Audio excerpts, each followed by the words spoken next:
And welcome back. It's Linda Moulton Howe back with us. Linda, you have really done an incredible job getting these incredible stories. You always do, but these fascinate me. I used to go to Windsor all the time as a kid. Well, and you missed, apparently, the Windsor rumbling hum because it didn't start until 2011, and that's the mystery. When you were going there as a kid, nobody had ever heard about the Windsor hum.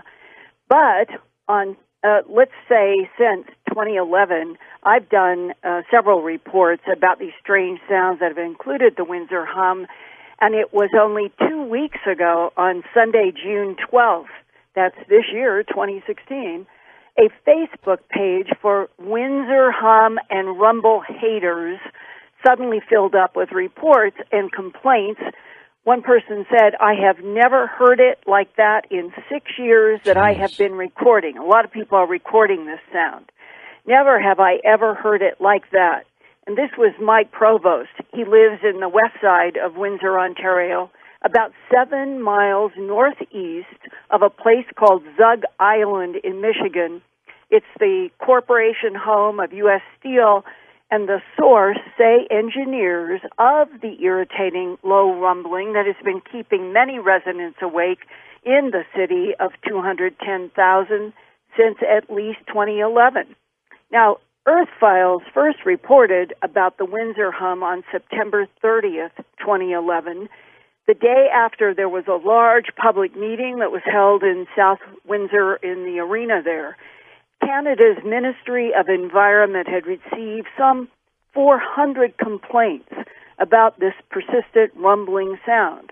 And so officials with the Provincial Ministry of Environment and Natural Resources Canada joined a consultant they had hired by the city of River Rouge, in which Zug Island exists. Mm-hmm. And the idea was to tell the nearly 200 residents that, quote, the source of the Windsor hum is an airborne sound wave originating from the general vicinity of Zug Island in River Rouge, Michigan, across the Detroit River on the United States side of the border, close quote.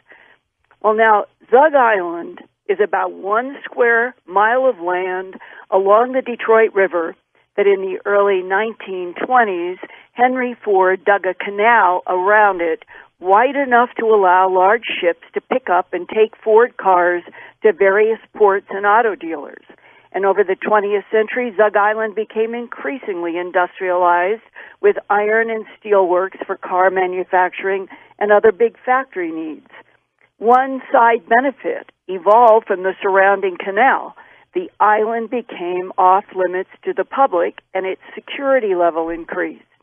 By 2003, one American steel company there went broke, and another bought it.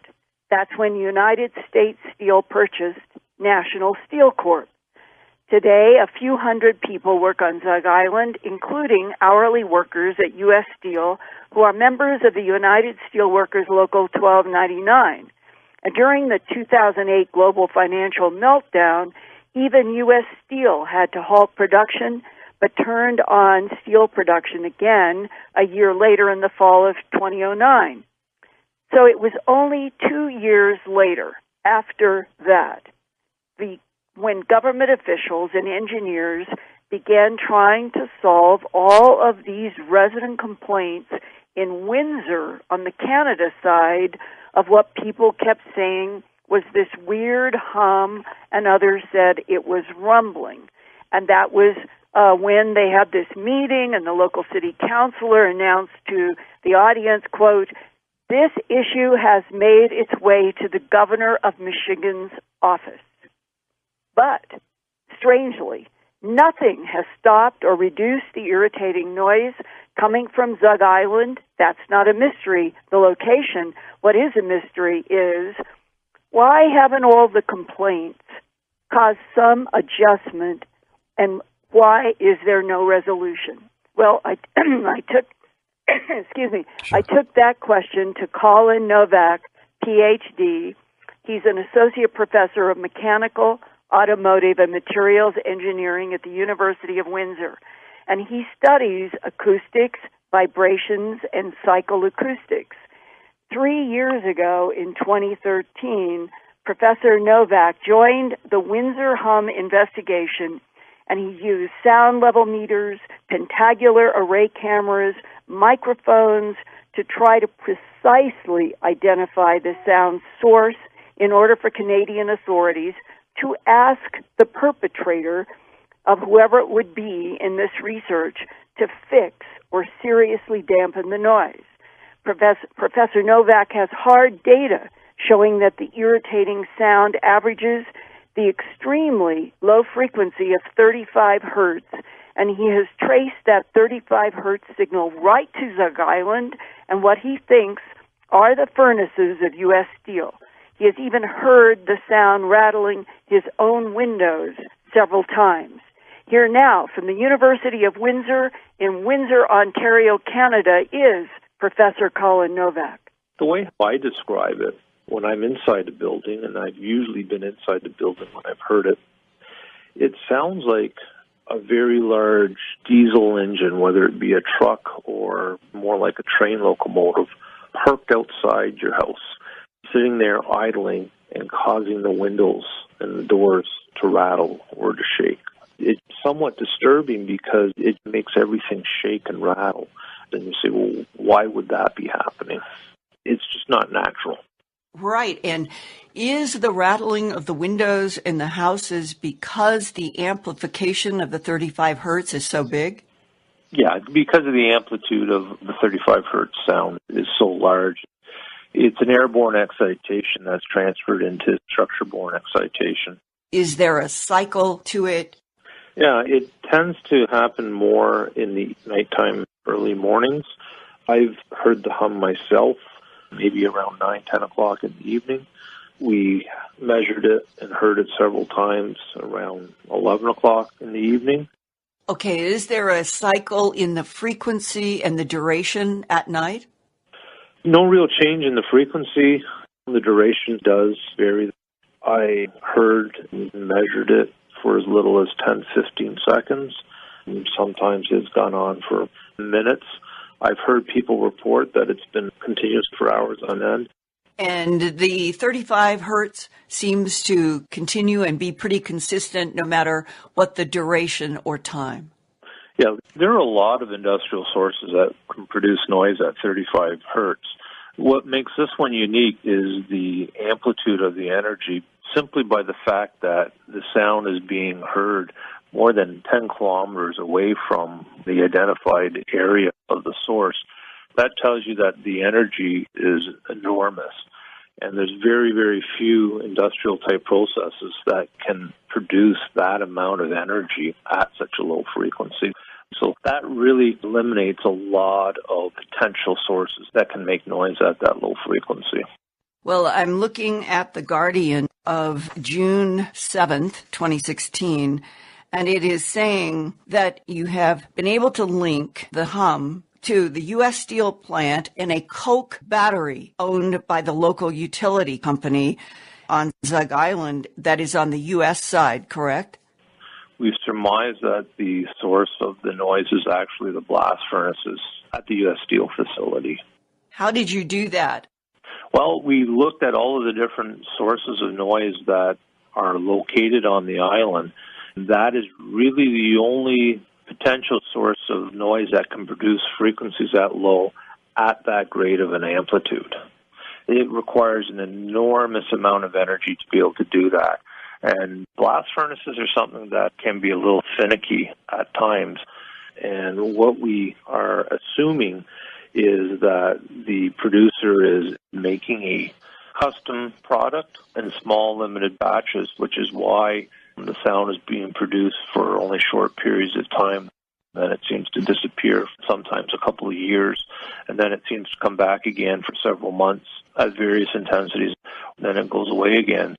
We're right now experiencing probably the third phase of the Windsor hum over the last almost 6 years. Right. You were saying that it's possible that U.S. Steel is making some sort of special object that could be producing this higher amplitude. Could you explain that more? Steel manufacturers can make steels with different properties. And this is an assumption based on some information that has been given to us from various people that are involved within the industry. They may be either developing or producing small batches of a particular steel with properties for a customer. If it were a special steel, it would explain why they're having to maybe tweak their operating system beyond its capabilities, because their blast furnace is extremely old. That facility has been there for approximately 100 years. So it can be the case just extending what those capabilities are and producing a certain steel, maybe a certain hardness. Maybe they have to go to a more extreme temperature in the blast furnace then, or introduce more air than would normally be required, and that could result in some of these sounds being produced. Any examples, such as military objects? That certainly could be the case. I don't have any facts to suggest that they are making products for the military, but there's certainly also manufacturers of military equipment and vehicles in Michigan, so it's a possibility. What is puzzling, Professor Novak, is that Windsor is a city of 210,000 people. Mm-hmm. It's right across the river from Zug Island in Detroit. Mm-hmm. The United States and Canada have been allies for a long time. Mm-hmm. This has been a complaint by that city for at least 6 years. Mm-hmm. I am puzzled about why there could not be some resolution. Yeah, I share those feelings with you. The phenomena is certainly experienced by a great many people in Windsor. Not everybody in Windsor hears it, only in certain areas, but I would stick my neck out to say that at some point in time, there'd certainly be probably tens of thousands of people who have experienced the hum. It seems to be that the people closest to the island in West Windsor and LaSalle seem to be most bothered by the hum. But why? The only thing I can assume, perhaps, is because if it is indeed U.S. Steel, it's a private corporation, it's a for-profit company, and they simply don't want to allow access, or they don't want to cooperate with an investigation. And quite frankly, I don't know what authority or power any level of U.S. government would have over that company, especially considering that there does not seem to be any complaints or noted adverse effect by U.S. citizens. Because it's largely an industrial area on the U.S. side? Yeah, exactly. And also the facility's right on the water, and noise will travel very easily and efficiently across water. So the city of Windsor has essentially an unobstructed acoustic view of the island. That wouldn't really be the case on the U.S. side, because between the island and any densely populated residential areas, we have very large industrial buffer zone. And within that buffer zone, there are many different sources of industrial noise. And I think the propagation of this type of noise is drowned out by all the other activity. I wonder what would happen if the territories were reversed and the hum were coming from Windsor and the United States was complaining. Yeah, it's a very interesting question. I don't know.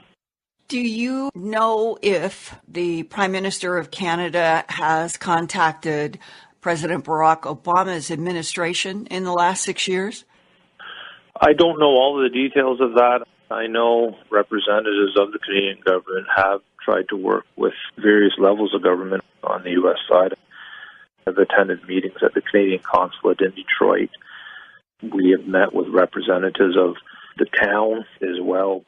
Do you remember if there is any specific United States senator or representative who was in those meetings who wanted to come to some sort of a resolution with the city of Windsor? There were not any at any meetings that I took part in. Why do you think that the Canadian government can't get a resolution on this? I really don't know. If the source were located, potentially it could be very expensive to fix.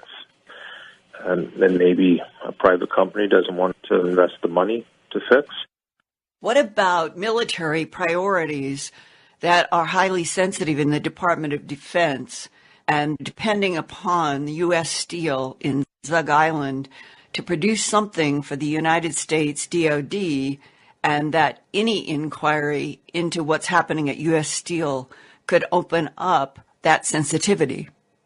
Yeah, I guess that could be a possibility as well, although I don't have any evidence of that, but it's certainly not outside the realm of a possibility. We really need to get closer to the source. What I would like to do is put some monitors, if we can't get onto the island, put monitors closer to the island on the U.S. side, and that would really only require the cooperation of River Rouge.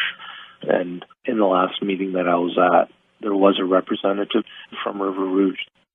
In the U.S. Steel replies to your government, what do they say is the reason that they won't communicate? They don't give us any reason. I understand. They simply say they have no comment. The town, River Rouge, in which U.S. Steel is located, they've also been contacted. And the short of it is we've been told that they have no interest in pursuing the matter any further since the hum does not seem to affect anyone on the U.S. side. Given that, though, you have to keep in mind that this area is highly industrialized and there aren't a lot of residential areas that can be affected.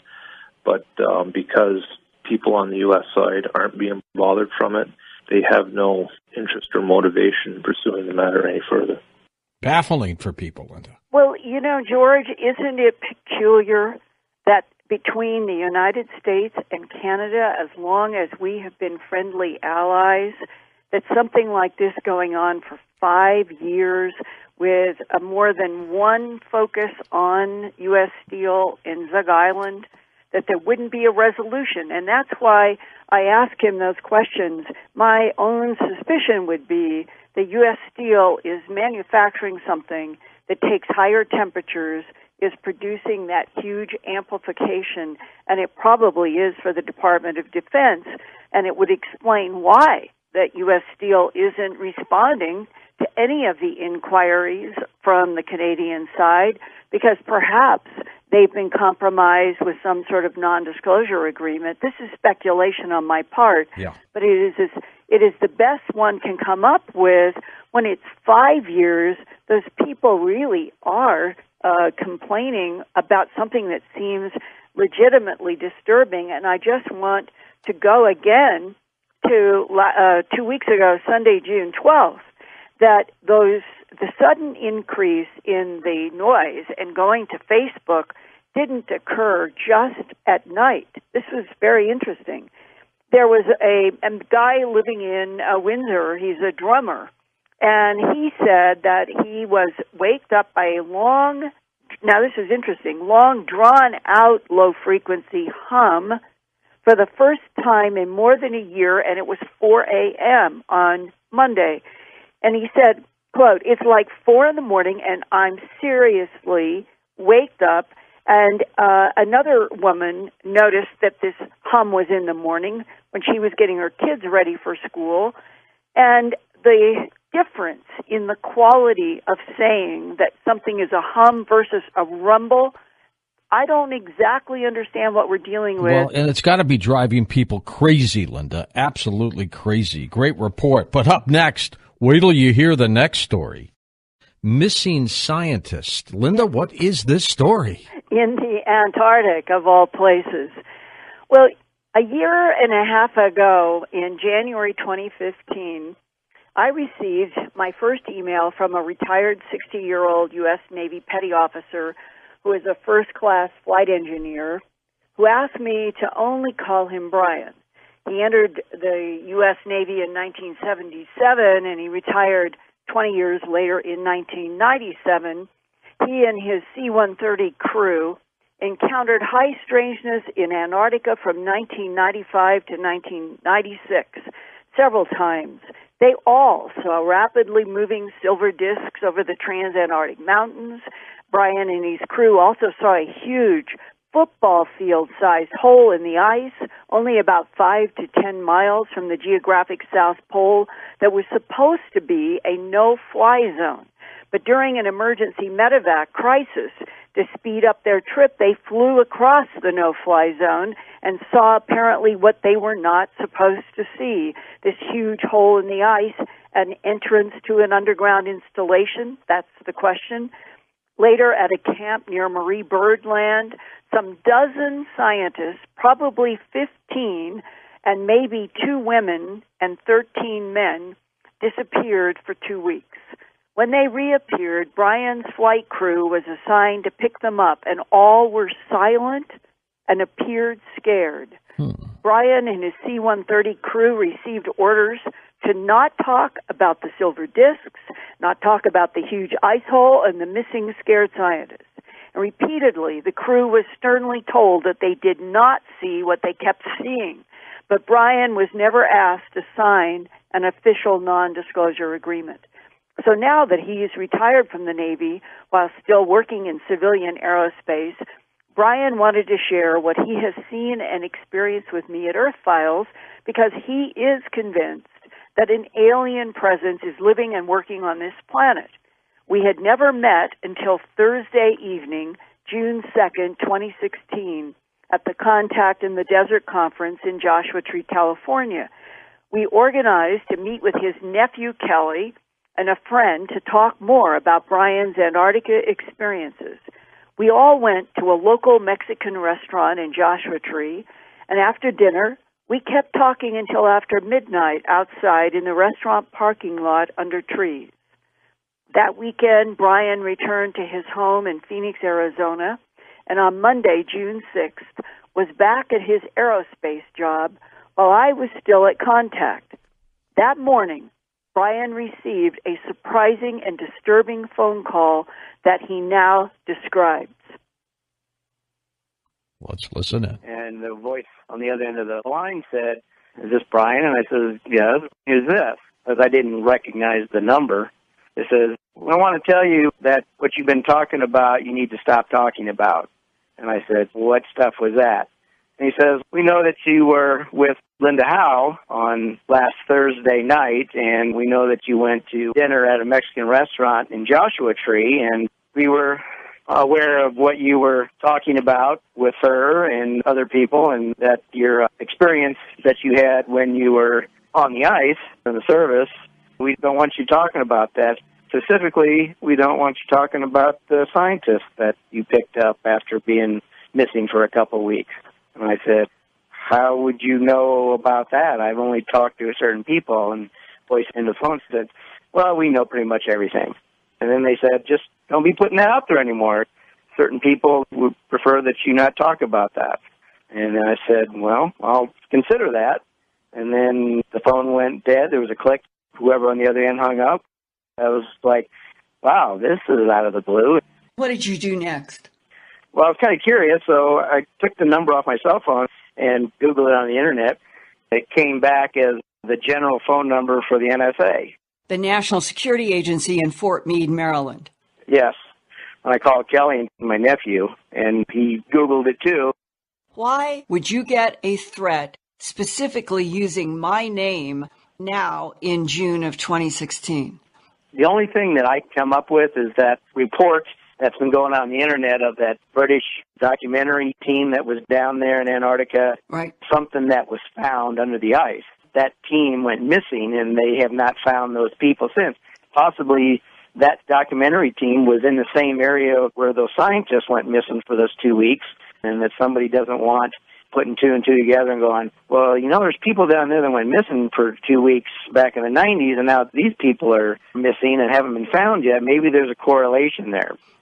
The British documentary footage that Brian is referring to was first reported in a March 18th, 2002 press release from the Atlantis Mapping Project in Washington, D.C. that began, quote, "The U.S. government said it will seek to block the airing of a video found by Navy rescuers in Antarctica that purportedly reveals that a massive archaeological dig is underway 2 miles beneath the ice," close quote. The video was allegedly the property of a Beverly Hills company called Atlantis TV that produced the Atlantis Mapping Project channel for the BBC in London until 2015, when it was closed down. The March 2002 release also said that the Atlantis TV crew had disappeared and that 2 U.S. Navy officers had found the missing production crew's videotape, quote, in an abandoned supply dump 100 miles west of Vostok Station, close quote. That would be near the South Pole. The press release said the video showed a pyramid and, quote, other spectacular ruins and things they could not go into, close quote. Allegedly, Navy SEALs came in 1 or more helicopters to take objects away. Officials of the U.S. Naval Support Task Force in Antarctica denied the story and said the Navy did not possess any video shot by the missing Atlantis TV crew. But at the same time, there was another U.S. legal action to block the release of a hardcover book entitled Raising Atlantis by Tom Grenius, a novel based on fact. The book is about a secret U.S. military expedition that discovers ancient ruins 2 miles beneath the ice in Antarctica. The government allowed the first ebook version in the spring of 2002 to be released containing sensitive information about U.S. underground installations. But the fall 2002 hardcover was blocked until the sensitive information was deleted. Could there be a link between that big ice hole that Brian and his C-130 Navy crew saw near the South Pole in 1995 and the missing National Science Foundation scientist in 1996 and the 2002 Atlantis Mapping Project news release about their missing documentary crew that allegedly videotaped a pyramid and other structures beneath the ice? If the U.S. government is trying to cover up the discovery of a pyramid and other structures 2 miles below the ice near the South Pole in Antarctica, the secret would be revolutionary, because the last time the entire Antarctica continent was free of ice might be 14 million years ago. So any advanced architecture on land beneath the ice would likely be that old as well. Brian, would you have ever suspected that we were being spied upon and listened to in both the restaurant and where we talked on the grass near the parking lot? I would never have thought that. But now, my 20 years in the military, there are things that I saw that I really can't talk about that tells me and has shown to me that our government is capable of anything. Okay, so finding this out, that they knew that you and I and other people were where we were that night, it does not surprise me. With the work that you do, and as accurate as the information you find and as hard as you work to verify the truth of what you report on, I can imagine that you are watched quite a bit, you know? We're supposed to be American citizens protected by the Constitution and the Bill of Rights. We are not doing anything that is wrong. No, I don't think we are either. And you were never asked in your service for the United States Navy to sign a non-disclosure agreement about any of those efforts in Antarctica, correct? Yeah. At the time when I was in the service and those incidents happened, we were verbally told we couldn't say anything, to forget about it, but I never signed the non-disclosure of anything that I did while I was serving in the Navy. In Antarctica? In Antarctica, yes. Now let's play an excerpt from our original January 30th interview. Here's this huge hole in the ice. Wow. Almost like a cave entrance, but it was large enough that you could fly a C-130 into it, a hole that went down. We were told not to fly that area, but we continued our mission and picked up our medical emergency and turned around and had to come back to South Pole to refuel. And when we got close to that air sampling again, we were told, deviate this way so many miles and then turn back on course. Made our way back to McMurdo. And the entire crew was told to report to the skipper's office. We all got sat in this room, and this guy came in that nobody had seen before and said, okay, you guys saw this thing? You didn't see it. And he means the big, deep hole. Yes, big hole in the ice that was supposedly the air sampling station. We were told to not talk about it ever, and that area was considered off limits for research. In your email to me, you wrote, talk among the flight crews was that there is a UFO base at the South Pole, and some of the crew heard talk from some of the scientists working at the pole of EBAs, an acronym for extraterrestrial biological entities, working with the scientists at their air sampling camp, which is the large hole in the ice. Yeah.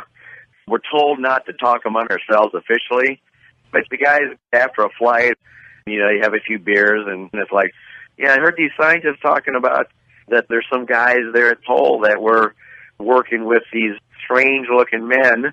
They weren't saying, alien or extraterrestrial, whatever, and that the air sampling station was actually a joint base with the scientists and the ETs. In your email to me, you said, quote, none of the scientists would talk to any of the crew on the plane, and they looked scared. That was a mission. It was probably a 2.5-hour flight from McMurdo in the middle of nowhere. We put this crew out there McMurdo had lost communication with. You're supposed to check in every so often by radio and tell McMurdo that everything's okay. So after they hadn't been heard of, we got sent back out there. Nobody around. All the equipment was still there, but the entire camp was gone. We called McMurdo on their radio to make sure that the radio was working, and we could hear McMurdo fine. A week later, supposedly these scientists had gotten back to camp, wanted to be picked up. And we went back in there. After we got airborne, I went back looking around, and these people's faces, they looked scared is what they looked. And I asked my loadmaster, where have these guys been? And he said, I don't know, I can't get any words out of them.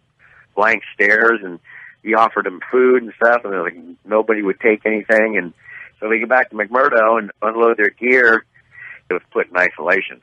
Kind of weird. Why is that stuff being isolated? With everybody talking in the camp, all the civilians, yeah, those guys went back to Christchurch, and they had a special flight for these guys. And nobody said anything. Am I understanding correctly that each of the science groups that you guys flew in and out of the Antarctic base, they knew they were going to work with extraterrestrial biological entities down in that big hole? What somebody had overheard was that there was an installation joint venture at Pole, not necessarily at the South Pole Station, but in the vicinity of South Pole. They were conducting some kind of project. Between extraterrestrials and the human scientists. Correct. It's like, man, what did these guys see? Why were they gone for 2 weeks that nobody knew where they were? It makes you wonder, is like, okay, so what is our government and other governments doing that we don't know about that's going on down there with visitors from somewhere else? And what possibly is still going on down there. Hence the secrecy there, Linda. Well, and I would like to reach out to all of our listeners everywhere if anyone has more information about the collaboration of American or other scientists with an alien presence underground in Antarctica, to please get in touch with me. I always honor requests for confidentiality, but I think there's something here that is so important, and there may be people out there who would like to whistleblow to some of us who are trying to get to the bottom of this. So please, if you can hard mail me, or you can email me some way, and then we could communicate in some separate way. My email address is earthfiles@earthfiles.com. Always remember and think about a reporter who files news about the Earth, earthfiles@earthfiles.com. And one of the reasons why I really think there's something serious in all this pattern of these puzzle pieces, one of the things that I tried to do about 5 or 6 months ago, I worked very hard trying to find the 2002 April ebook release of Raising Atlantis by Thomas Grenius. Yeah. This is the original, and according to the little bits of news that go back to 2002 from the Atlantis Mapping Project, this ebook, the government decided that nobody was going to read through 400 and some, it's a big book, 400 and some pages electronically, and then go through electronically and compare to a hard book that would come out in the fall a few months later.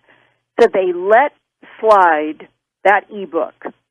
But the government did, this is a fact, there were legal actions to get out of the 2002 fall release, the hardback Atlanta Rising, and it was specifically focused around the National Programming Office's continuity of government plans for crisis like 9/11, a nuclear attack, EMP pulse, that there is a secret government operation that would take down underground. We're supposed to have 9 or a dozen gigantic underground installations where let's say a non-elected group, largely made up of people from NSA, CIA, DIA, military, they are the ones who would go down in some order that is in this continuity of government. And this is referred to in Raising Atlantis in terms of the archaeological discovery in the ice. I have been reading the ebook, and the reference is to a Section D that came up in another circumstance that the government got upset about. But nevertheless, we've been hearing about this since Cheney and Bush went underground during 9/11. And so continuity of government appears to be the sensitive area related to what is happening in Antarctica. But why there? Linda, we're going to talk more about this with you during our Conversations with You segment in the last hour. But when we come back, something else is going on, the moon. Linda went out to investigate that. That's next. Linda Moulton Howe with us. Linda, I love stories about the moon. How did you uncover this one? Well, it was on June 7th, 2016. That was not very long ago.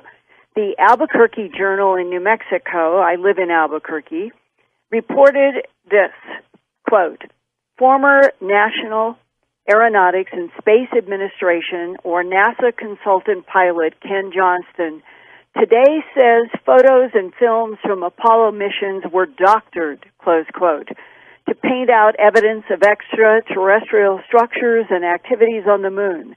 To date, NASA has always denied manipulating images to hide ETs and UFOs. But the article also said that the Roswell Daily Record has announced that Dr. Ken Johnston, he has a 1980 theology doctorate from the Reformed Baptist Seminary in Denver, Colorado. That's why sometimes there is a doctor. He's actually a doctor of theology.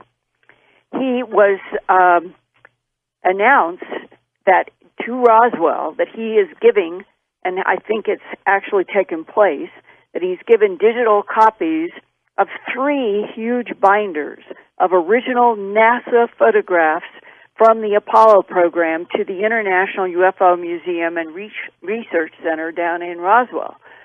Well, 50 years ago, after 4 years in the Marines, and then in 1966, Ken Johnston began working as what he calls a human test engineer for Apollo mission efforts by the Grumman Aerospace Corporation, and that was in Clear Lake, Texas, near Houston.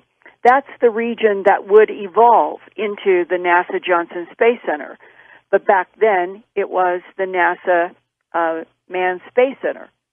And there he would put in some 3,000 hours manning the controls of the Grumman-produced lunar modules that were used in NASA astronaut training in Clear Lake.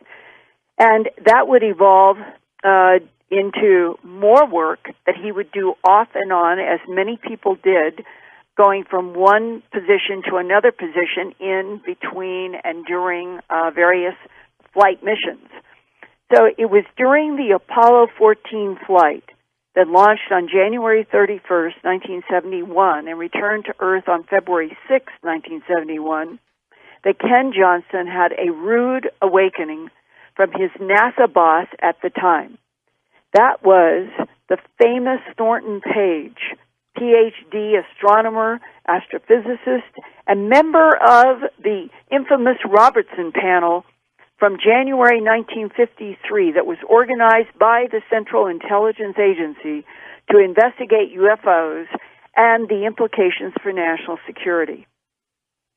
Astronomer and astrophysicist Thornton Page, Ph.D., later told reporters that the panel members met informally together with no outsiders before that formal 4-day session known as the Robertson Panel on UFOs.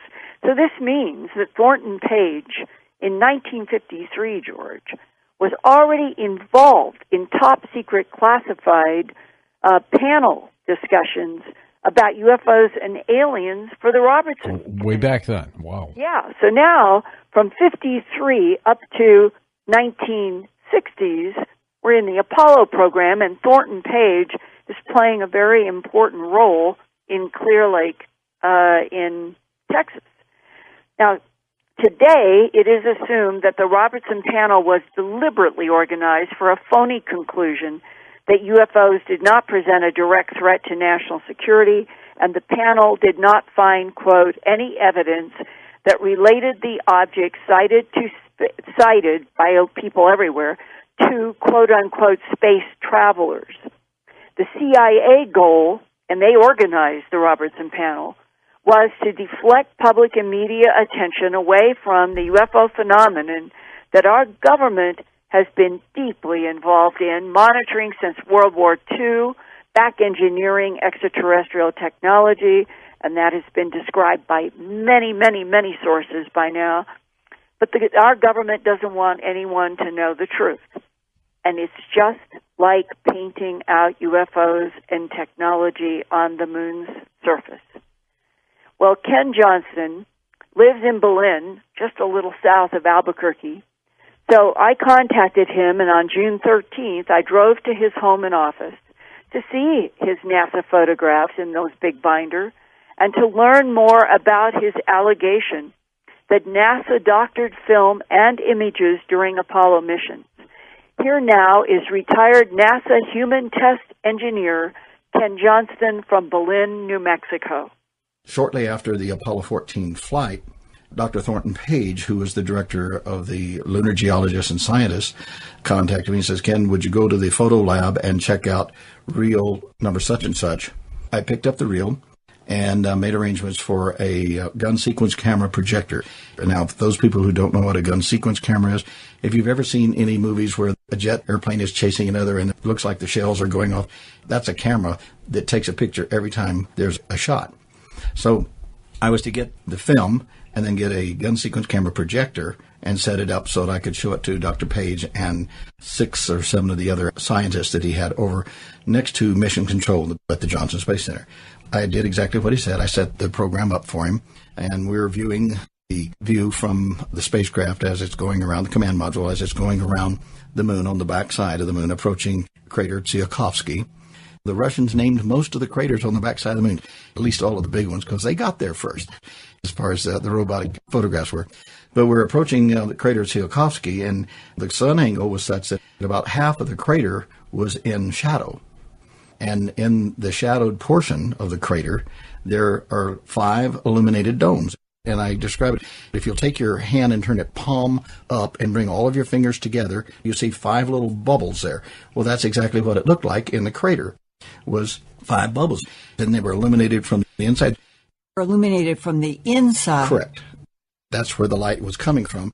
Because they're in shadow, there is no sunlight on them, so anything has to be coming from inside. Correct. And then one of them, it appeared it was like a column of steam that projected straight up.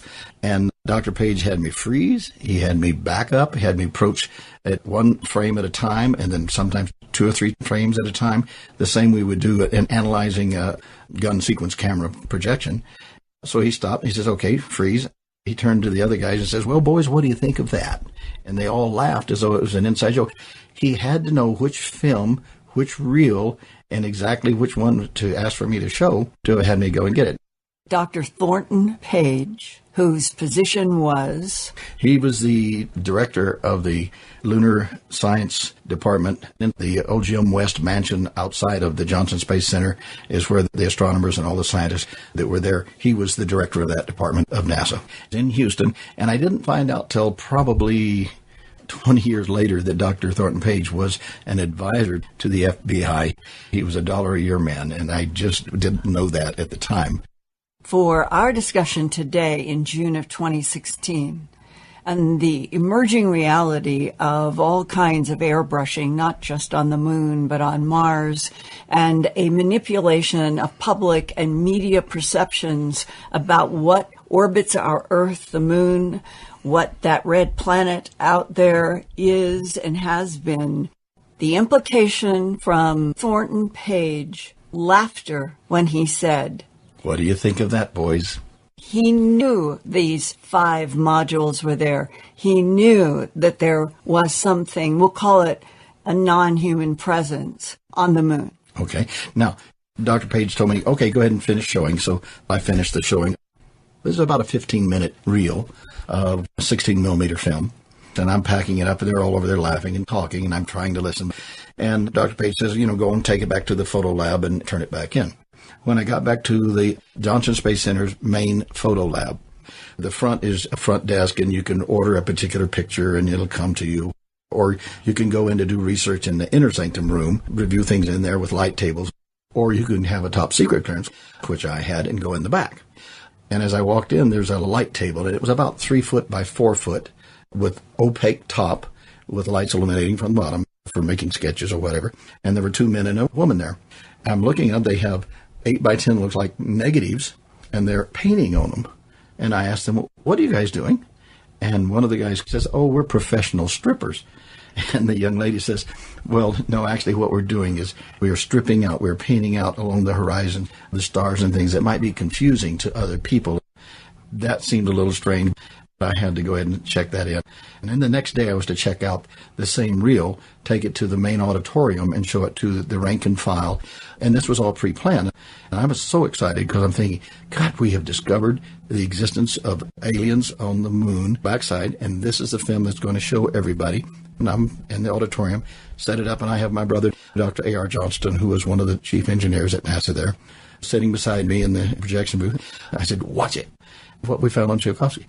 And as we're approaching the crater, there's the dark side in there, the same area, and it's totally black.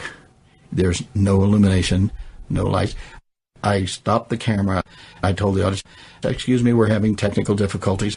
I took the film out of the camera, and I ran it through my gloves, looking.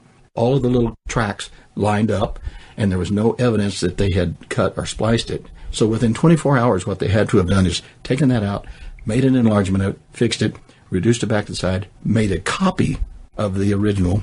So then I was showing one that had already been fixed. I finished the showing to the rest of the people, and they were excited because, oh, wow, they got to see the backside of the moon, and to them, that was all exciting. And I was devastated because I thought, my God, we're hiding this. I have to take the film back to the photo lab and check it back in, and I did that. And as I walked out over to the lunar laboratory, I ran into Dr. Page. He actually wore a patch over one eye. I said, Dr. Page, what happened to the lights and the domes we saw on the backside of the moon? He looked at me and he gave me a long wink. He says, there was never anything there. The Tsiolkovsky crater has a 10,498-foot-high mountain that rises from the dark, flat crater floor beyond a large, seemingly empty section of the crater. However, it is at that far end of the emptiness, near the bottom of a steep crater wall, that a glow in the shadows can be detected in NASA Apollo 14 frame number AS 1475-10301, taken by a high-resolution Hasselblad camera as the astronauts headed back to Earth. That photograph is preserved in the NASA Lunar and Planetary Institute's Moon Photos Archive in Clear Lake, Texas, near Houston. You can also see that same photograph at earthfiles.com in an enlargement of that high-resolution frame that clearly shows a glow in the shadows of the Tsiolkovsky crater's furthest end away from the mountain. And you think that what we're looking at here, that this would be an alien base of these domes? There's a reason why, and this because this is 1971. We were just barely getting to the moon and landing and being able to get back without, blowing ourselves up. Let alone constructing what appears to be glowing objects. Right. It had to be some extraterrestrial or non-Earth. Has anybody said to you, since you've begun putting this out in the DVD, from NASA or from any agency, don't do this? No, it's too late. Did you ever sign a non-disclosure agreement? Only back in 1966, when I first went to work at NASA, we signed a non-disclosure, same as a military.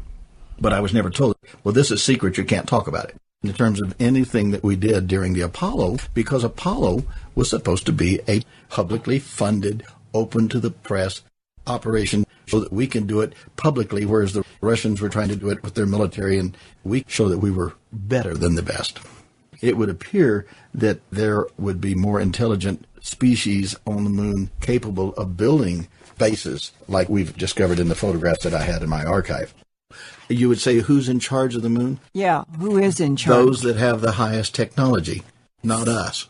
So even the astronauts who knew they were taking photographs of technology, they were denied inside information. The debriefing that takes place back during Gemini and Apollo was a good 7 days of constant debriefing from professionals, and there was a woman psychiatrist who was in charge of debriefing them, and in talking to other psychologists, they said there's evidence that they've been deprogrammed to not be able to talk about things that they saw.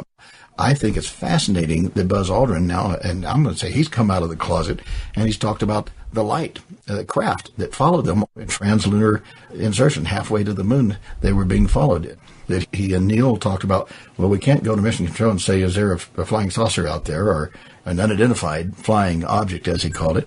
He says, so we'll go and we'll ask what happened to the S-1B, the final launch vehicle that pushed them out of Earth orbit into the lunar coast. And when they did, it was silent for a while on mission control, and they came back and says, well, it's about so many thousand miles at this particular angle from you and everything else. And then, of course, Buzz says, well, we thanked them. But it was their way of saying there was something out there that had been following them. Now, he's come forward and said that it was a light. It got close enough. It had size and shape to it and followed them all the way to the moon. It is some kind of craft or something like that. And I've seen numerous pictures of the film around the moon as they would be filming like command module and moving real fast along the surface of the moon. And the other ones that I have in my archive, they're tracks coming down the side of a mountain and over along the bottom side of where it's smooth, and then branch going off the other way that look very much like caterpillar-type tracks or vehicles that have been moving along the lunar surface. What a great story, Linda. Well, this is, and George, here is a quote from Buzz Aldrin on July 29th, 2015, just about 1 year ago. And it's worth hearing in the sense that Ken Johnson is making a very important point that Neil Armstrong never said anything, and he died taking all these secrets that he had to the grave. And in the last year, Buzz Aldrin has been speaking out some, and here is a direct quote from an interview that he did with Atlantic Productions Limited a year ago. quote, even though we have always known of this possibility of aliens on the moon, the fact is that they, aliens, have ordered us to turn away from the moon. There are structures on the moon that are not ours. I can only say that their ships were superior to ours, both in size and technology. Wow, they are big and menacing, close quote. Buzz Aldrin, July 29th, 2015, and the last time he was on the moon was in July of 1969. And I think that we all should take those words very seriously and know that these astronauts have been either exposed quite a ways or just a tiny bit, and that it's true that Neil Armstrong, that the last video frames as the lander was coming down, and there was that sudden turn and all the dust, and you heard the NASA control say that there was a rock. And the truth, remember, it was just a month ago that I had on William Mills Tompkins, Navy engineer, said that he has seen with his own eyes the photograph of the 3 big silver discs on the edge of the crater. And he added the idea of 3 reptilian humanoids there, and I haven't found anybody who has seen that photo, but I have talked with a lot of people who said they have knowledge about the 3 large silver discs when Neil Armstrong's foot touched the surface of the moon. Something wanted the humans to know, we're already here, we own this place, and you're just visiting. And remember when Ken said the understanding was that, like Neil Armstrong and like Buzz Aldrin, somebody wanted us not to come back. I've always heard that too, Linda. We'll be back with more on Coast to Coast AM. Welcome back to Coast to Coast. Linda Moulton Howe with us with another great segment here. And again, we're back on the moon for this one, Linda? That's right. It is another eyewitness to the NASA photo lab painting and airbrushing evidence of an alien presence in their images from the different astronaut missions on the moon. And her name is Donna Hare. She was born in Houston, Texas in 1945, is now 70. After graduating from Jesse Jones High School in 1965, she applied for work in what was then a really rapidly growing aerospace industry around the Apollo program. And in 1967, she was hired by Philco Ford Aerospace in Houston to work as a technical publications illustrator and designer. So this was off-site subcontractor work for NASA. And she did this for some 15 years, working on manuals for the astronauts. Eventually, she would also do freelance work in NASA's photo lab in what was called Building 8. That is where, twice, she was surprised to see first a female technician holding a negative of an alien object on the moon's surface from Apollo Mission 10. The NASA frame was AS-10-32-48-11, and the woman was painting out an unidentified object with a thick black ink-like substance on the negative. On another day, also in NASA's Building 8, she talked with a man who was airbrushing a white oval craft out of Earth's sky. Ken Johnson referenced me to Donna, and she agreed to speak on the record for Earth Files and Coast. At NASA in the 1960s, she said, photo lab techs were always talking about the rumors of aliens and UFOs on the moon. Here now from Austin, Texas, is Donna Hare. People in the know all told me, off-site especially, there is a cover-up. They'll tell me, we can't talk about it. There's so many things. Either tell them they can't get their retirements, or they can't do this, or they can't do that, or they're not patriotic, or they've signed papers of non-disclosure, or this could cause panic. There's so many reasons that they give these people not to talk. Now, for me, the reason I talk, I was never debriefed not to talk about UFOs because they didn't expect me to see them. Because where I worked was in the Philco building off-site and occasionally would work on-site in Building 8. So I basically slipped through the cracks. Where I worked, it was in the photo lab. And where I've seen the pictures being opaqued out, or the negatives worked on, I've had 2 experiences of seeing a UFO or advanced technology being covered up. I witnessed it. But I never did physically do it. I never did that. The one time that I worked, I'm sure, on the Department of Defense work, I and 3 other people in a room where only 4 drafting tables fit in there, were guards at the door. We couldn't take paper in and out. Which facility? I'm at the main Philco Ford building, off-site at JSC. We were one of the contractors for NASA. And this was Johnson Space Center in Houston. Right, but we weren't allowed to know what that job was for. It was so secret.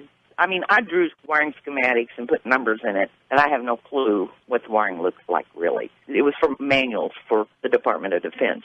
Do you mean that it was so compartmentalized that you could be working on sections that were going into some sort of an instruction book, but you wouldn't have any idea about what because it was so segmented and compartmentalized?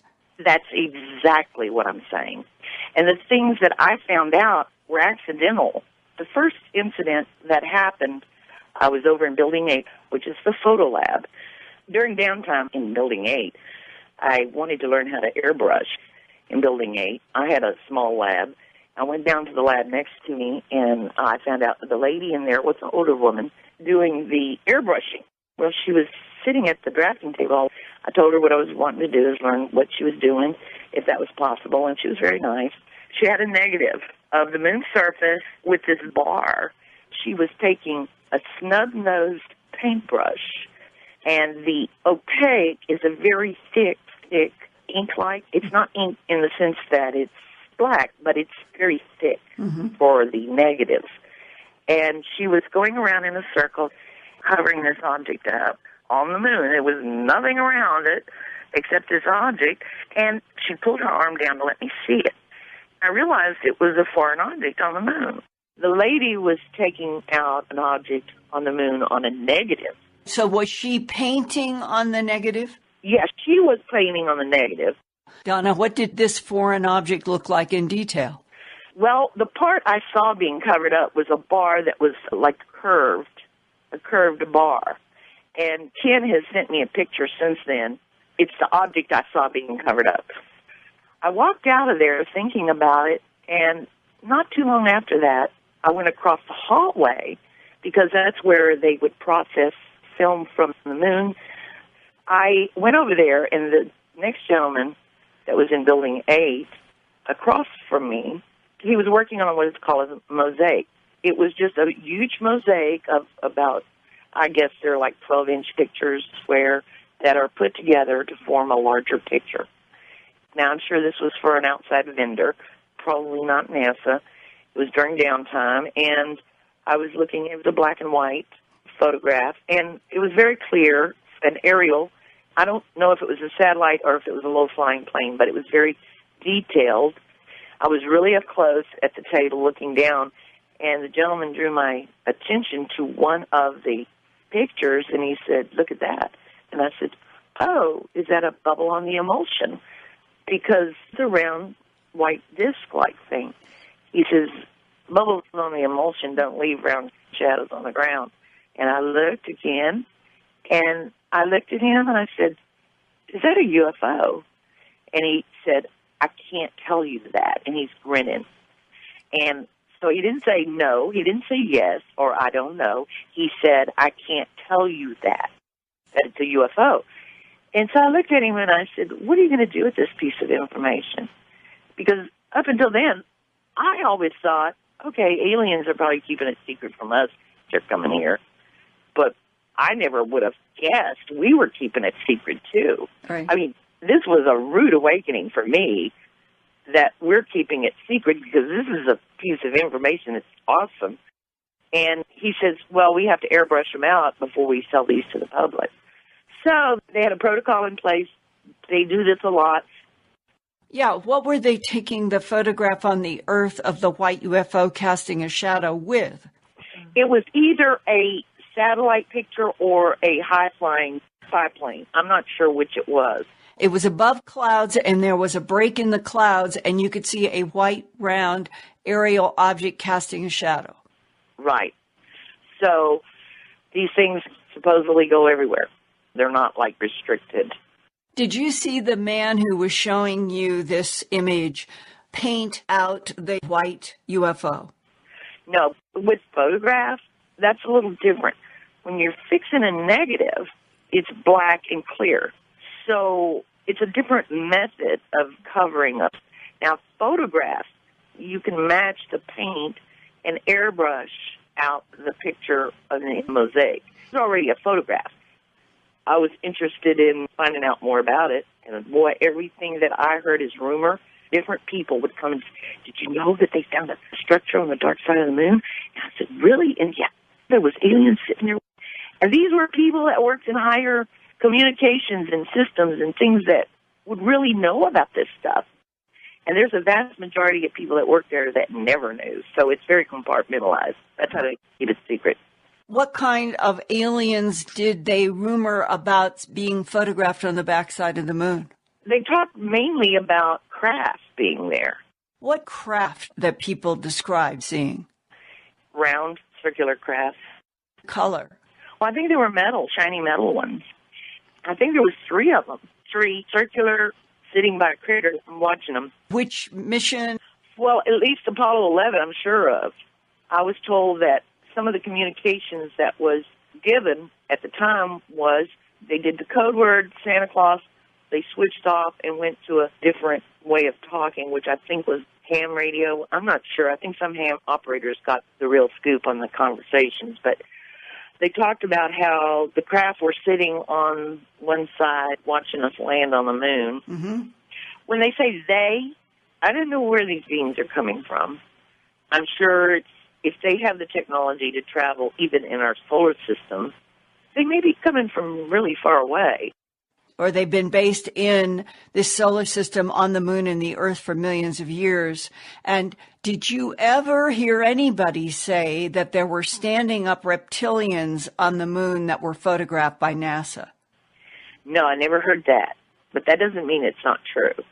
It is pretty unbelievable, some of the stuff that's being covered up. Now, I did know some of the techs that worked in the lab that were part of the cover. And what they told me, this is the story they gave them on the lab.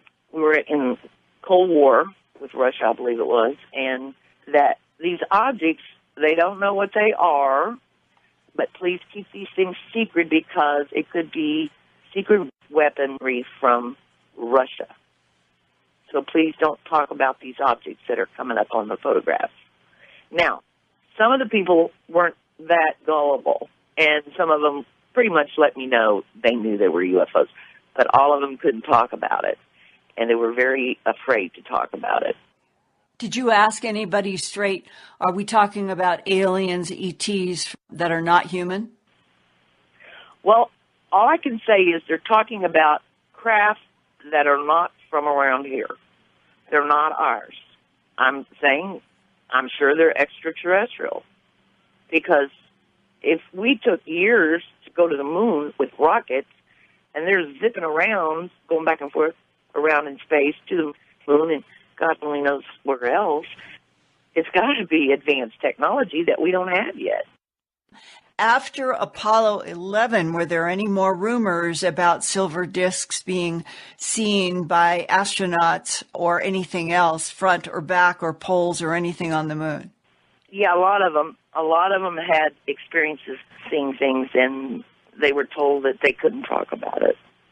You yourself never used any kind of a paintbrush or airbrush to affect photographs, to edit them out yourself, but you knew of 2 different people that you've described, one changing a negative and getting a craft out of a lunar image. The other person, it was Earth, and it was a white UFO casting a shadow. And this craft, or this circle disc, was really close to the top of the trees. I'd say because it was casting a shadow at the same angle as the trees were. So I would say that this craft was really close to the ground, out of radar reach. Mm-hmm. I was told the pictures were going to be airbrushed, and I saw the negative being covered up. His picture was definitely, the one that he sent me a copy of, was being touched up at NASA in the photo lab. I don't know if it was a craft, but it looked like a bar coming up from a round bell-shaped thing. So it's what I saw being covered up. Great story, Linda. Well, I hope that you and everybody listening can go to my Earth Files headlines page, where I have a cropped close-up on this object that was created by a fellow at Arizona State University. And this is what Donna Hare has identified. Tomorrow I'll also have a large in-depth report on this with some more material that I will be getting tomorrow. That's why the delay in the full report. But I did place this on headlines because I wanted to point out to you, if you can look at this, the shape is like butterfly wings. It does look like butterfly wings. Yeah. I thought of that. The big important thing is underneath each wing, look at that light that is there. There's clearly photon energy is being directed from each, we'll call them wing, down onto the ground. Do you see those two patches of maybe, is it a little drone, maybe? Well, what we don't know is size. But this is definitely something that appears to be artificial. It's casting light. It's doing something. And then if you consider what she is saying, that she watched a black ink be put on a negative to blot this out. When you deal with negatives, where it would be black, it would print white. Where it was white, it would print black. So either there was a decision that they wanted to simply enhance the white and cover it up with white as opposed to black so that it might be less observable of somebody who went down to look at this. And since this opposite, you have to put that in your mind, here is another thing that I've talked with Ken Johnston about, that they would actually go so far at NASA to, let's say, affect the Hasselblad negative, muck it up some way for whatever it was that they wanted to hide. Then they would make what's called a positive transparency. Then this would be the opposite, and the white might go black. Whatever it was that they wanted to do, that positive transparency would then become the source of the prints, not the original Hasselblad negatives. It would be the positive transparency. And those prints, you would never be able to tell what had happened. You would not know. It was like Ken being so shocked with Thornton Page that he had seen the object in the crater, and that what they had done so skillfully was to create a film that would run, and he went through that process they would have had to do to make it seamless and there would be no splicing. Well, the same thing on this. And what I'm trying to do now is to find out if this is an original photo that Ken had because of his work inside of NASA, and his job was to archive photos. This may have been from the original Hasselblad, and then the prints thereafter that went out into the public might have been made from a positive transparency. That's right. And that is very interesting to me for people listening. If anybody knows about this, has any photos that resemble this that would be after the opaquing, I sure hope you will get in touch with me at earthfiles at earthfiles.com.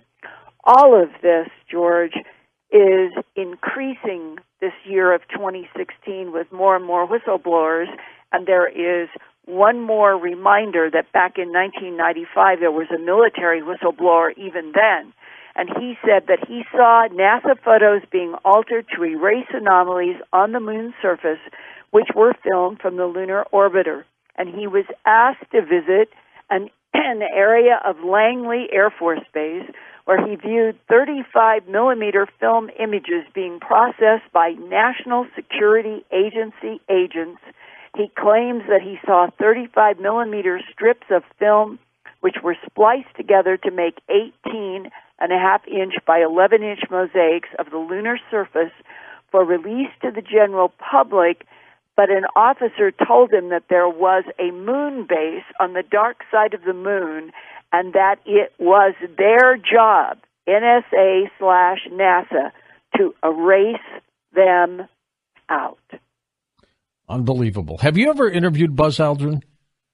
I have not talked with Buzz Aldrin, but when I was executive producer or working as on the sightings film in L.A., the pilot for that series, we interviewed half a dozen of the different astronauts from Gordon Cooper to others, Ed and Mitchell. we heard about all kinds of things that they saw.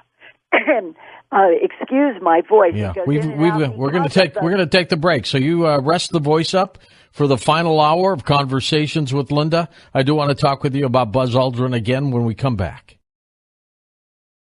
One of our favorite times, Conversations with Linda. Questions, stories, whatever, jump on board as we come right back. Welcome back to Coast. Linda Moulton Howe with us. And Linda, you will not be with us next month. You've got some great news, don't you? My daughter is getting married in Philadelphia, and July is going to be a month of festivities before, during, and after, and it's a really joyous time, and it is kind of one of those special moments, and especially on this planet that seems so agitated and precarious and dangerous every day. And so we are going to try, I guess, to put ourselves in a bubble for the month of July and try to be happy and joyful, because it is a wonderful time.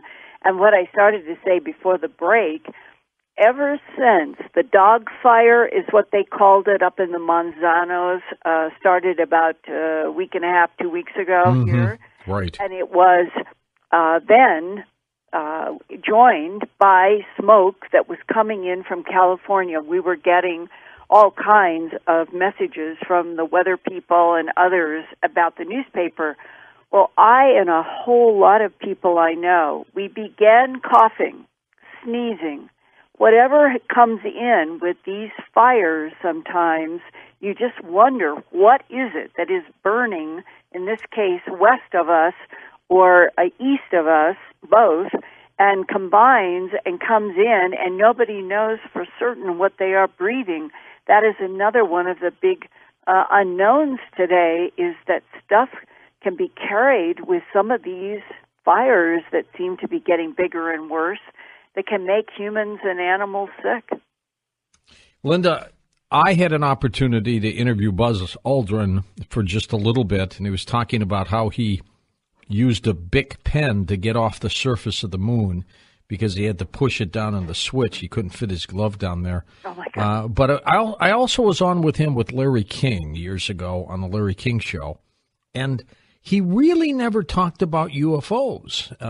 Has he changed his tune? Yeah, just in the last year. And that's what Ken Johnson meant about he was glad to see Buzz Aldrin coming out of the closet. Is he serious, or is he trying to pull our legs? Oh, no, it's extremely serious.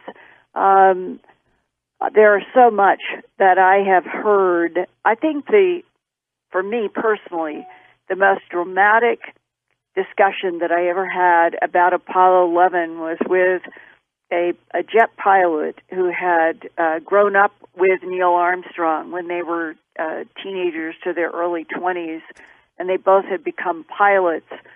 And I was supervising producer on the pilot for the Sightings series, working in Los Angeles for about 5 months.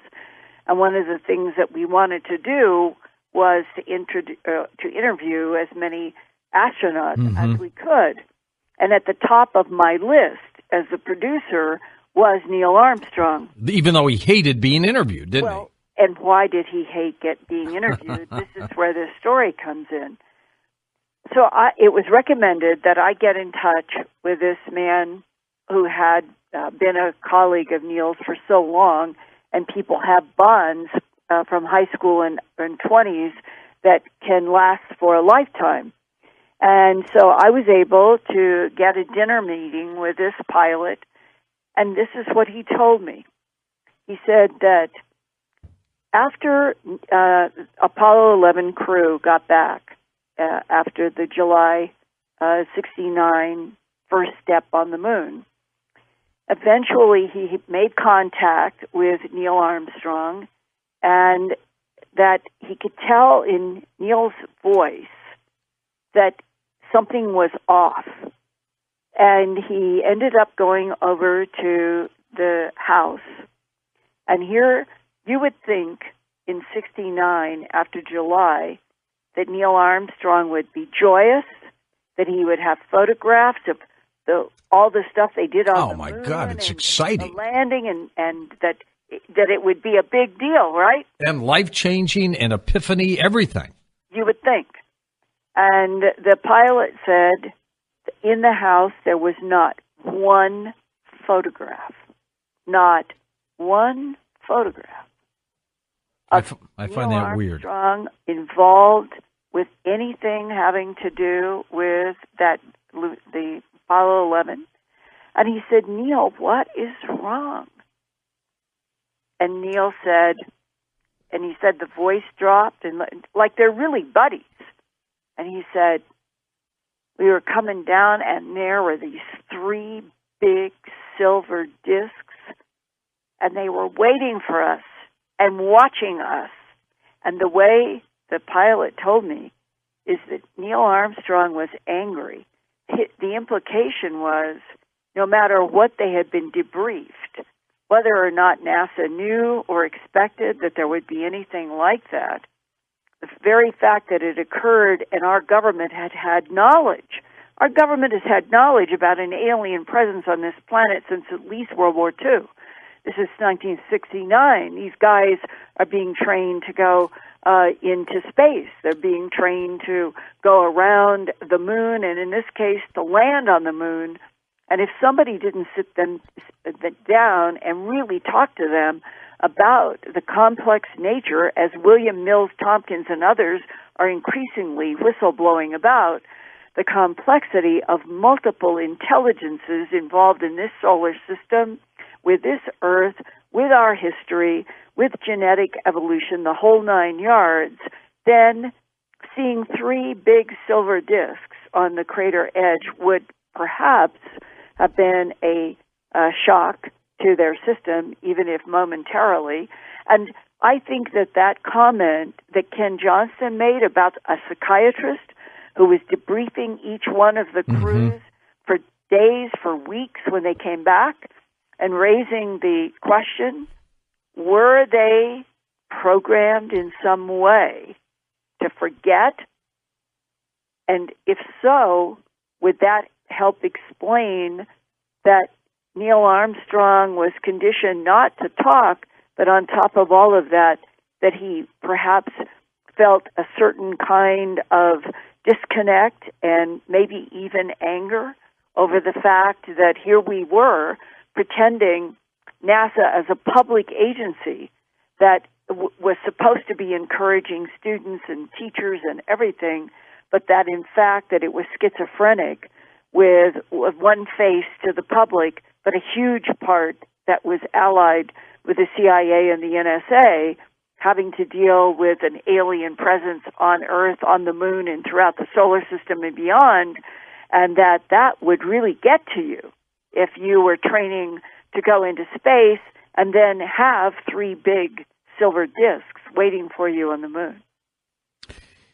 And that apparently is the main reason, according to the pilot, that Neil Armstrong stayed silent for the rest of his life. He was married twice, and both of his wives, I don't know if they're still alive or not, but wouldn't that be great? Yeah.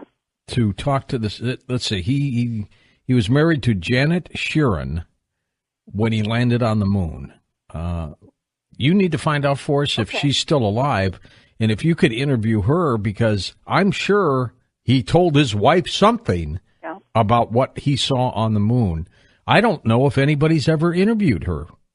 Well, and William Mills Tompkins describes it in detail and says he saw the photos, that there were photos, the running camera, the same thing that we just heard from Ken Johnson and from Donna Hare in terms of all the photographs and the images and the film, and that William Mills Tompkins says that he saw the photograph of the big 3 silver disc with his own eyes on the crater.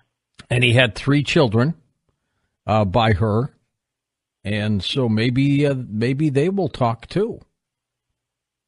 Well, it's definitely worth trying. Oh, my God, what a great interview that would be. Don't you begin to get the feeling, George, that the whole planet is beginning to wake up inside of a Star Trek episode, but the truth is it's all real. All of it, good and bad, non-humans, as Lynn Buchanan has remote viewed. Just like William Mills Tompkins says, that there are the marauders, controllers versus more spiritual and positive ones, that there really are Star Wars, there's galactic trade, and we have been forced into such, we'll say, suppressed knowledge for so long as a civilization that it is becoming amazing that all of the so-called fiction based on fact that we've been exposed to since the day the Earth stood still has been like drops leading up to this part of the century, where we may finally start getting all of the truth beyond whistleblowers from our own government. They have to tell us the truth. We should be demanding that we be told the truth. Yeah. Well, turn you loose on this to be sure. By the way, he got involved in a legal dispute with his barber because the barber sold locks of his hair. Neil Armstrong's hair? Yeah, for $3,000 a pop or something. Oh, my gosh. Unbelievable. Let's go to the phones for you, Linda. We'll go to Thomas in La Jolla, California to get things started. Thomas, go ahead. Thank you for taking my call, George. I really appreciate it. You're very welcome. I just truly appreciate it. I'm sure the Coast audience appreciates your top-shelf investigative journalism, and we're truly grateful. Thank you so much. My question for you, Linda, is it's just fascinating what you have to report about the lunar photographs, etc. Do the Russian and Chinese space agencies, have there been any whistleblowers? I mean, the Russians were the first to film the backside of the moon. That's right, and they named those big craters. Right, absolutely. And then, of course, the Chinese now, they have the lunar rover on the moon. There has to be some sort of chatter, so to speak, within the Russian and Chinese professionals, concerning photographs, concerning the alien presence. Well, the most fascinating discussion I have had about China, for example, and what do they know, what do other countries know, was with Scott Jones, and he was the Navy intel guy that Senator Pell hired in the mid-'70s to go to China officially. It was all authorized by the State Department, had all the papers, and Scott did an interview with me about 10 years ago telling the whole story, and that what Senator Pell wanted Scott Jones to do was to find out as much as possible about what the Chinese had in photographs, film, documents, and so forth related to UFOs and ETs. And how they introduced all of this, I'm not certain, but Scott said it was all prepared, and he had Chinese government handlers. And after being there for about 2 weeks, he said, Linda, I saw everything we all want to see. He said there are photographs, there's film, they have craft, they have bodies, they have everything. And that at the end, before he left, he asked through his translator to the political representative, you have everything the world wants to know. Why are you not making what you have public? And that the Chinese political person bowed with their hands together, and when he stood back up, the translator said these words to Scott Jones from the United States. We are waiting for the United States to act.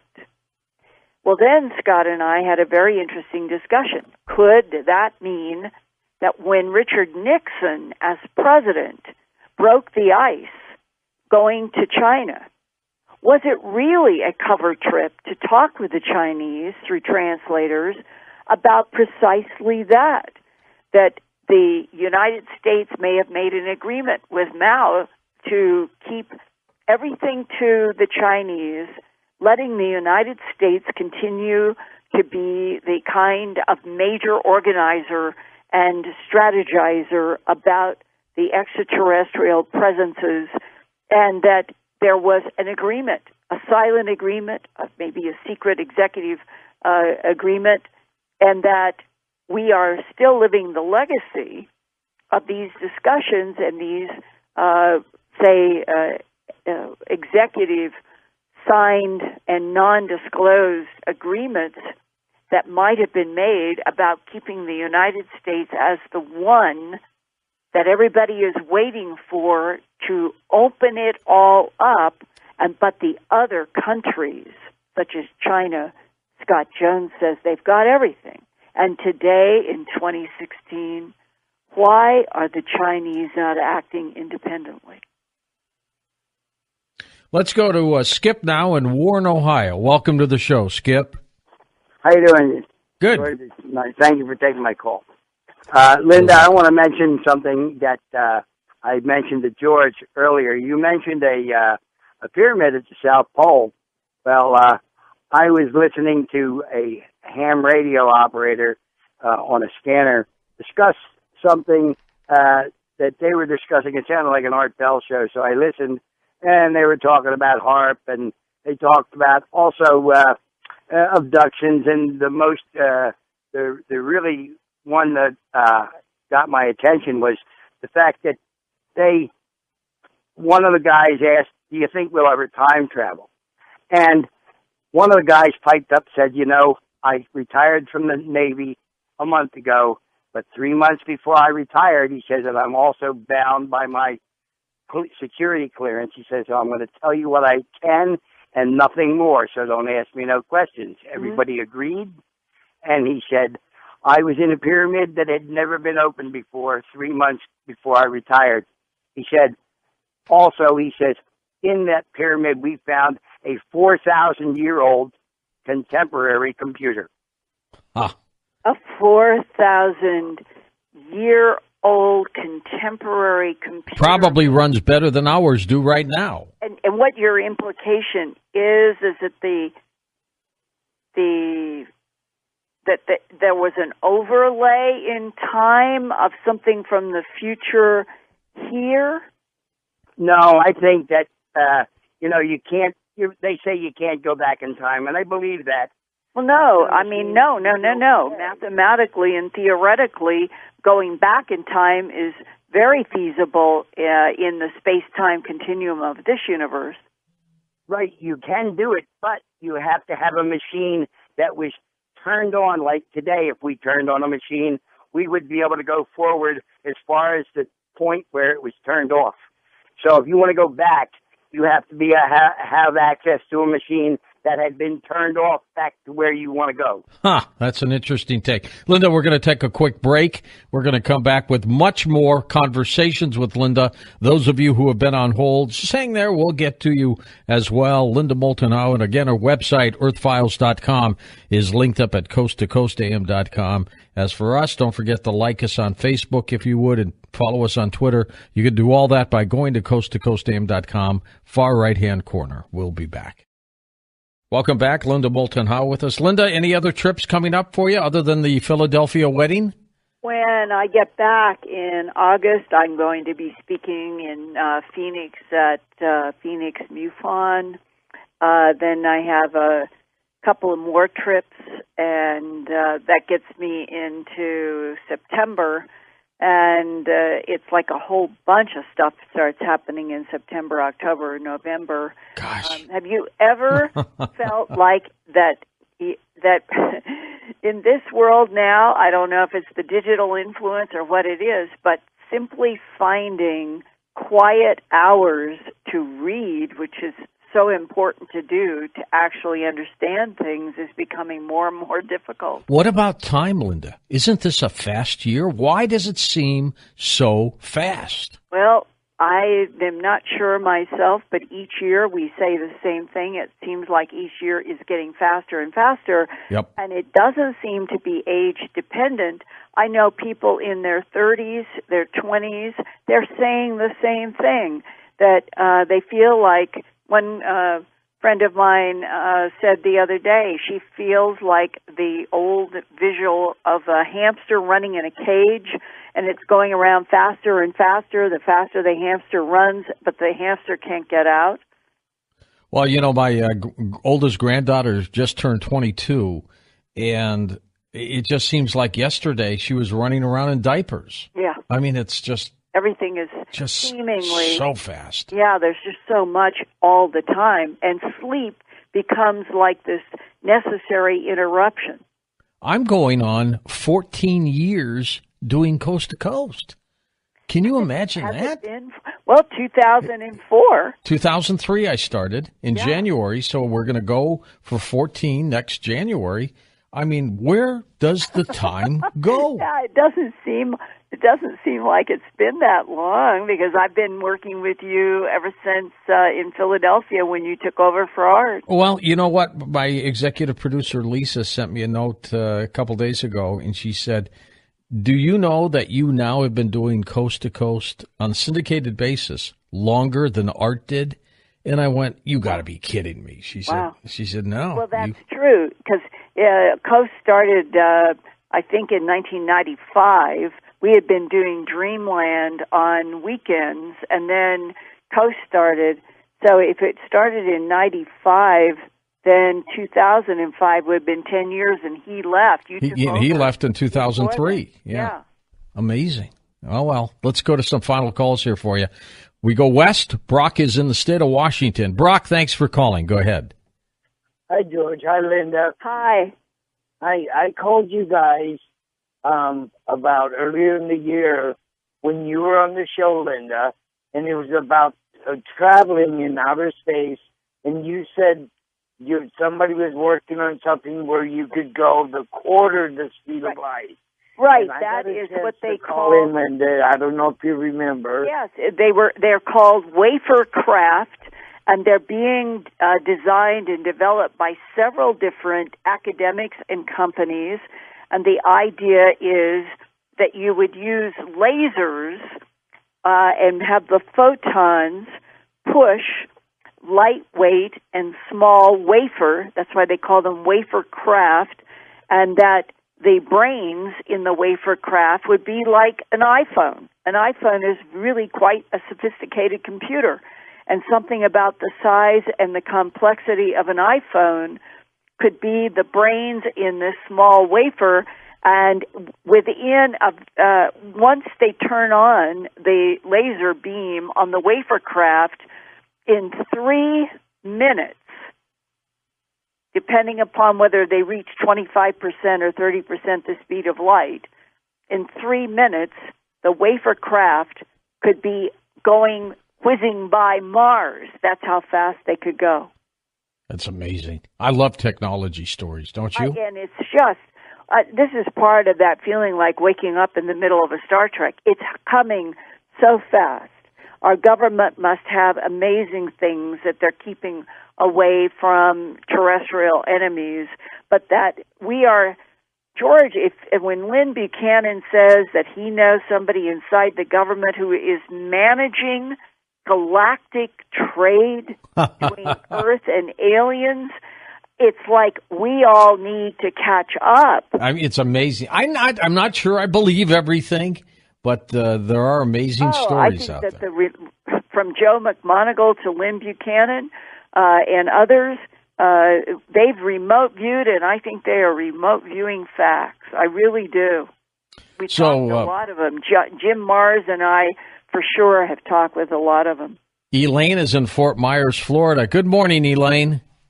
Hi, good morning, Linda and George. Hi. It's a very simple comment from everything you're saying, and everything we are listening to. It's just so obvious that everybody's waiting for some big reveal and announcement and all that, and that's really, they already have. Whoever they are, aliens, interdimensional, or whoever they all are, they all the stuff is here. It's our fault that they're definitely keeping it from ourselves. Us talk more and more and more, meaning that it is not something that came in swooping and destroying. It has been a cat and mouse game that has kept humans intrigued and trying to understand for a long time, and now it is coming in waves hitting the beach. And I think that when the intensity of the energy is this much, and every day there's more and more coming, it has to be that we are building up to perhaps a collaboration between one of the alien types and our government and other governments, that they know they cannot keep all these fingers in the holes in the dike that they've been trying to. Today, I received a photograph that is being studied by a colleague, and I hope to be doing a story about this. And honest to God, George, it is without doubt such an obvious painting of a sand dune on Mars that you just kind of say, this is either stupid or a mistake. And if it's not stupid and a mistake, it is somebody that wants to see if the public will see this corny, flat. It doesn't even pretend to look like a modeled sand dune. It just looks like a flat wave that's been placed on a section of Mars. It's that obvious. And is that what would be happening inside now today, where there are people who are responsible for airbrushing out alien stuff on Mars and the Moon and Ceres and so forth throughout the solar system? Are they becoming so frustrated that they're now trying to get pictures out to see if images will start talk because they are so obvious? We now have Jason in Texas, first-time caller. Jason, thanks for calling. Go ahead. How are you doing? Good, Jason. Thank you. How are you doing, ma'am? Hi. I just wanted to touch base with y'all and ask y'all if y'all have ever heard of Carol Watts and any encounter that he had over Wellington, Texas in 1967. No. That you've never heard of that story? No. Oh, okay. Well, I was just curious if anybody... Can you just give a short summary? Was it an abduction? What happened? Well, what happened was he had basically been coming from his dad's, it happened south of Wellington, Texas in 1967. He was coming from his dad's farm going to his house, and he had thought somebody was prowling around their barn. But the story tells like this. It says, I was traveling on, It's saying I was traveling south on US 83 at 10, well, no, this ain't it. Anyway, the bottom line of the story is that the guy said that he saw a craft that was 100 foot long and like a cylinder, I think, if I recall that story. And didn't he have incredible publicity to the point, Jason, where it almost ruined his family? Yes, sir. Yes, sir. Yeah, I remember that case. Yeah, yes, sir. George? It was a low-flying cylinder? Yes, and there were a couple sightings of this thing out there in that Wellington, Texas area, and he even got to a point, Carol Watts, and it's a guy, he got to the point where because he was trying to explain what had happened to him, he got involved in some kind of hoax confession that came back and bit him in the tail, too. Wasn't that what happened to him, Jason? Yes, sir. Yes, sir. Carol Watts disclosed the reason behind the false hoax confession. If you want to read about it, you can just, pull up a story, UFO. And Carol Watts. Well, yeah, it sounds it's a great story. This is one of those, again, where something real happens, and then people become overwhelmed by either having to defend themselves or whatever it is, and then they go too far, and then they have a hoax claim, and once there's a hoax claim, that's it. It gets knocked off the books. It's not fair, but it happens all the time. And the government understands this. Counterintelligence understands this. That to keep knocking the pins off, it's so easy if they put something out that discredits the person, discredits the time, discredits the date, whatever it is, and they are skilled chess players on the cases where they do not want the public and the media to take something seriously. Counter intel is extremely sophisticated in the so-called deflection through hoax claims. So I myself am always suspicious when there is a obvious hoax claim, because underneath is probably something real. That's a good point. I remember there was a case in Michigan. I must have been 17 when J. Allen Hynek came to town, and he got hit with the swamp gas thing. Oh, remember that one? Oh gosh, yes. And he told me in that year before he died that it was one of his biggest regrets. Yes. And that he wanted so much to be vindicated in his life. He didn't know at the time that he was dying of a brain tumor that had spread apparently from prostate cancer.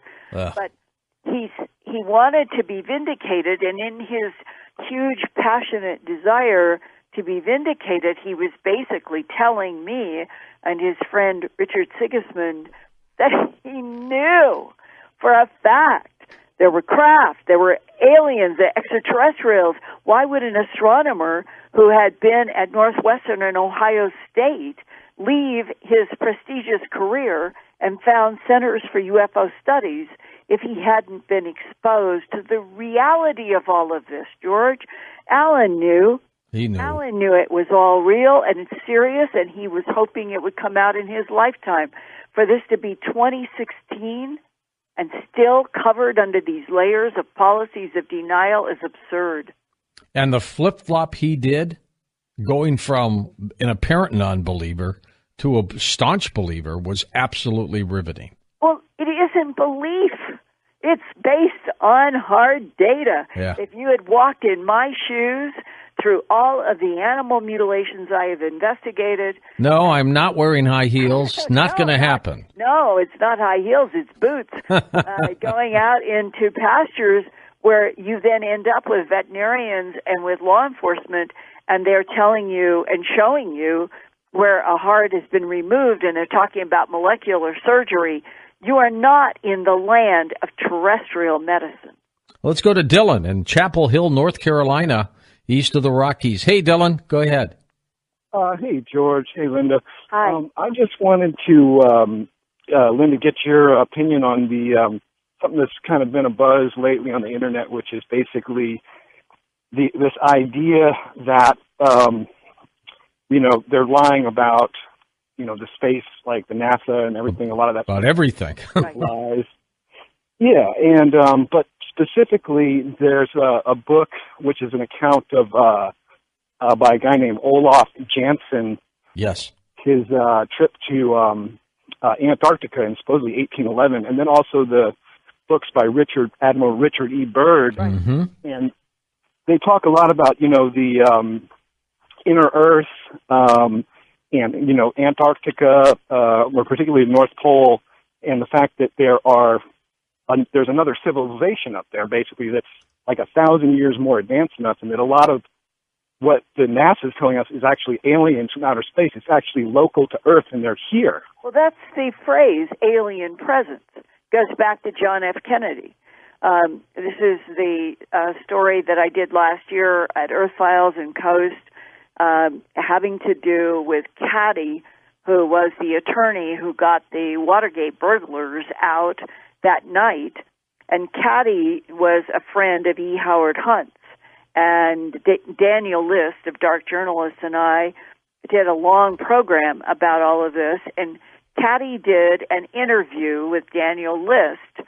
And then I was using it at Earth Files and on Coast, in which he said that E. Howard Hunt told him before E. Howard Hunt died that the reason that John F. Kennedy was assassinated was because he wanted to open up, meaning go public, with the alien presence on the Earth, and that was the phrase they were using in the 60s. Wow. And we heard that Marilyn Monroe got killed because of the same thing. Exactly, and I think that's absolutely true. And we have to get past this. Nobody should be dying because governments have policies of 1984 Orwellian, upside-down, backwards, that we're still alone in the universe. Oh, come on. We should be the entire human family should be embracing the fact we're not alone in the universe. It's very complex, and that the alien presence on this planet goes right to the heart of these huge caverns that William Mills Tompkins said that the government discovered in World War II all over the planet, and they have always been bases for various kinds of alien presences coming and going, and that part of the drama of the Earth and the relationship to all of this, we'll call it the galactic theater of what we're living in this universe, is that Atlantis and Lemuria and Mesopotamia, the Anunnaki, all of it, the Greeks, they weren't gods. None of them were gods. No, they weren't. Linda, enjoy Philadelphia. Enjoy the wedding. We'll talk to you in August.